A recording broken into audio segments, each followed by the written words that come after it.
Assalamualaikum warahmatullahi wabarakatuh. Salam sejahtera untuk kita semua.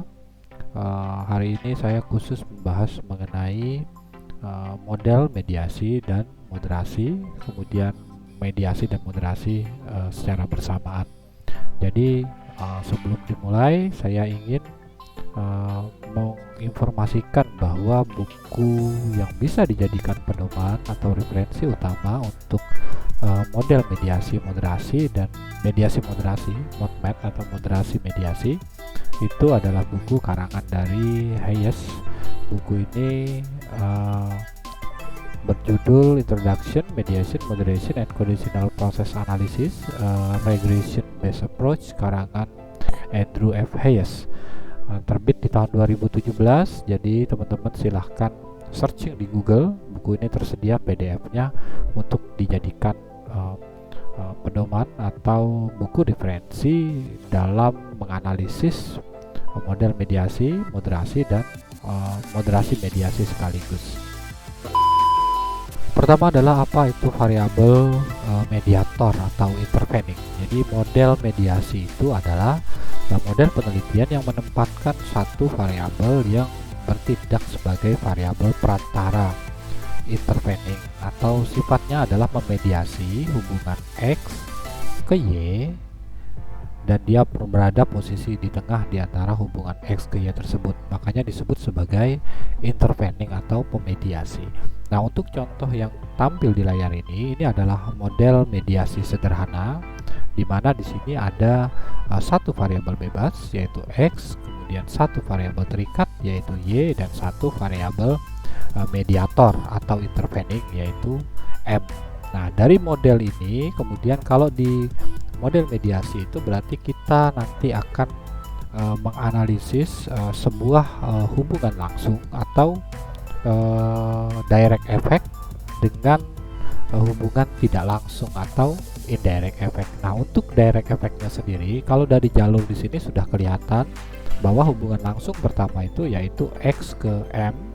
Jadi ini garisnya. Kemudian hubungan kedua adalah hubungan langsung X ke Y, yang ini garisnya. Kemudian yang ketiga adalah hubungan langsung M ke Y, yang ini garisnya. Kemudian satu hubungan tidak langsung yaitu X ke Y melalui M. Jadi hubungannya dia X berpengaruh terhadap M, kemudian akan berdampak terhadap Y. Ini disebut sebagai indirect effect. Nah, fungsi model mediasi adalah kita ingin tahu apakah X itu dia memiliki hubungan tidak langsung terhadap Y melalui M. Itu. Setelah mediasi, maka berikutnya adalah moderasi. Jadi kalau di mediasi, variabel intervening atau pemediator itu posisinya berada di tengah hubungan antara X ke Y. Sementara kalau moderator atau model moderasi atau ini posisi variabel moderator, dia akan mengganggu hubungan X ke Y. Jadi kalau mediasi tadi itu dia berada di tengah, garisnya seperti ini. Kemudian untuk yang moderasi, model moderasi seperti ini, maka variabel moderasi atau moderator dia akan mengganggu hubungan X ke Y. Mengganggu dalam arti dia bisa menaikkan pengaruh X ke Y atau menurunkan pengaruh X ke Y. Saya kasih contoh, misalnya variabel X kita itu adalah gaji, kemudian Y-nya itu adalah kepuasan karyawan terhadap gaji. Jadi ini adalah besaran gaji, kemudian di sini adalah kepuasan terhadap gaji. Nah, untuk variabel moderatornya bisa kita tempatkan misalnya tingkat pendidikan. Kenapa tingkat pendidikan itu bisa menjadi variabel moderator? Itu karena pengaruh X terhadap Y, pengaruh besaran gaji terhadap kepuasan gaji karyawan itu akan sangat tergantung juga berdasarkan tingkat pendidikan. Jadi gampangnya adalah pengaruh X, semakin besar gaji maka akan meningkatkan kepuasan terhadap gaji. Namun hubungan ini akan diganggu oleh tingkat pendidikan. Artinya, semakin tinggi tingkat pendidikan, maka pengaruh X terhadap Y, pengaruh gaji terhadap kepuasan akan semakin berkurang. Kenapa demikian? Karena simpelnya adalah kalau seandainya gaji 5 juta, ini yang besarannya adalah 5 juta, kemudian ini adalah tingkat kepuasan karyawan, maka semakin tinggi tingkat pendidikan itu akan memberi perbedaan pada tingkat kepuasan gaji. 5 juta mungkin akan memuaskan orang yang berpendidikan SMA misalnya atau diploma 3, tapi gaji sebesar itu mungkin tidak akan memuaskan karyawan yang berpendidikan S2 atau S3. Jadi di sini jelas bahwa variabel moderator yang mengganggu hubungan X ke Y itu dia akan menaikkan atau menurunkan pengaruh X terhadap Y. Nah, lalu apa moderasi mediasi?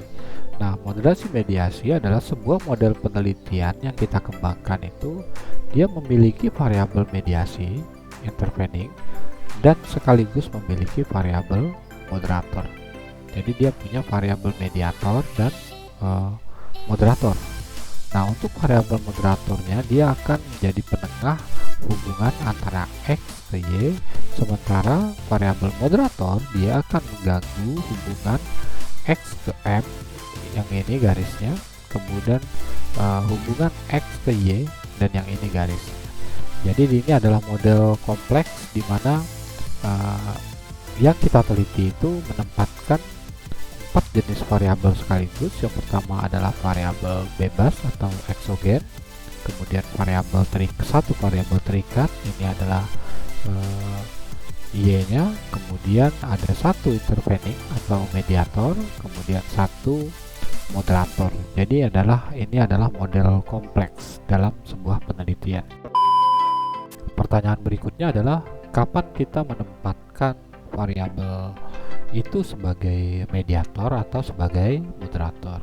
Nah, dalam mengembangkan model penelitian itu sudah jelas bahwa ketika kita akan menguji sebuah model atau kita menempatkan variabel tertentu yang bertindak sebagai mediator atau moderator, maka itu harus memiliki dasar teoritis. Jadi dasar teoritis yang saya jelaskan di sini berbeda dengan dasar empiris atau penelitian sebelumnya. Jadi untuk variabel yang kita teliti itu paling tidak memiliki dasar teoritis atau penjelasan teori yang kuat mengenai kenapa dia bisa ditempatkan sebagai mediator. Jadi teman-teman harus memiliki dukungan, tidak harus ada penelitian sebelumnya, tapi paling tidak harus ada dasar teori yang bisa kita jelaskan secara logis mengenai hubungan yang akan kita uji.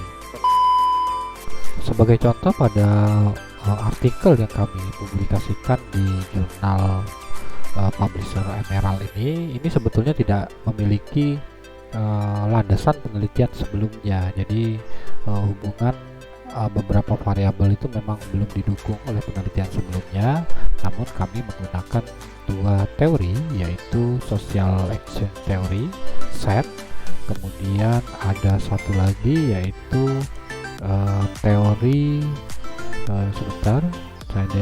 social identity theory atau SID. Ini kami gunakan untuk menjelaskan model yang kami kembangkan, yaitu pada penelitian mengenai hubungan antara Islamic work ethic ke job evidence, kemudian di variabel terikatnya yaitu knowledge sharing behavior, dan kemudian ada organizational identification sebagai variabel moderator. Jadi untuk riset kuantitatif memang tidak harus ada penelitian sebelumnya. Yang penting hubungan ini harus kita jelaskan melalui pendekatan teori yang mapan. Jadi secara logis hubungan yang kita uji ini memang secara logis memiliki landasan teori yang kuat.